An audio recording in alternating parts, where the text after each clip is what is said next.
കൊയിലൂർ മുച്ചിലോട്ട് ഭഗവതി ക്ഷേത്ര കമ്മിറ്റിയുടെ നേതൃത്വത്തിൽ പരമ്പരാഗത രീതിയിൽ കർക്കിടക ലേഹ്യം നിർമ്മിച്ച് വിതരണം തുടങ്ങി. ഇത് രണ്ടാം വർഷമാണ് ക്ഷേത്രത്തിൽ കൂട്ടായ്മയിലൂടെ കർക്കിടകത്തിലെ മരുന്ന് നിർമ്മാണം നടത്തുന്നത്. കൊയിലൂർ മുച്ചിലോട്ട് ഭഗവതി ക്ഷേത്രത്തിൽ രാമായണ മാസാചരണത്തിന്റെ ഭാഗമായി വിവിധ പരിപാടികൾ നടന്നുവരികയാണ്. ഇത്തവണയും ഭക്തരുടെ അഭ്യർത്ഥന മാനിച്ചാണ് വിപുലമായ രീതിയിൽ കർക്കിടക ലേഹ്യം നിർമ്മിച്ചത്. ക്ഷേത്ര കമ്മിറ്റി അംഗങ്ങളും മാതൃസമിതി അംഗങ്ങളും ഒറ്റക്കെട്ടായി രംഗത്തിറങ്ങിയപ്പോൾ കർക്കിടക ലേഹ്യം നിർമ്മിക്കാനും വിതരണം ചെയ്യാനും സാധിച്ചു. കർക്കിടക ലേഹ്യം കർക്കിടക മാസത്തിൽ ആരോഗ്യം വർദ്ധിപ്പിക്കാനും രോഗപ്രതിരോധ ശക്തി കൂട്ടാനും കഴിക്കുന്ന ഒരു പരമ്പരാഗത ആയുർവേദ ഔഷധക്കൂട്ടാണ്. 2ഓളം അങ്ങാടി മരുന്നാണ് ഇതിൻ്റെ അകത്ത് ഉപയോഗിക്കുന്നത്.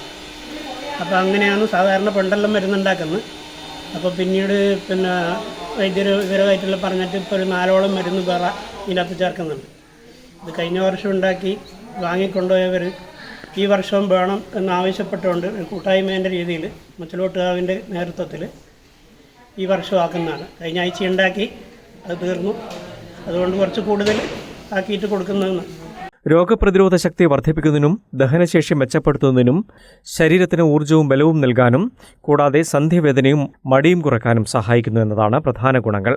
ജീരകം, ഉലുവ, ചുക്ക്, കുരുമുളക്, അശ്വഗന്ധ, ശതാകുപ്പ, ശർക്കര, നെയ്യ്, നല്ലെണ്ണ തുടങ്ങി 22ലധികം ചേരുവകൾ ചേർന്നപ്പോൾ കൂട്ടായ്മയ്ക്ക് ഫലം കണ്ടു.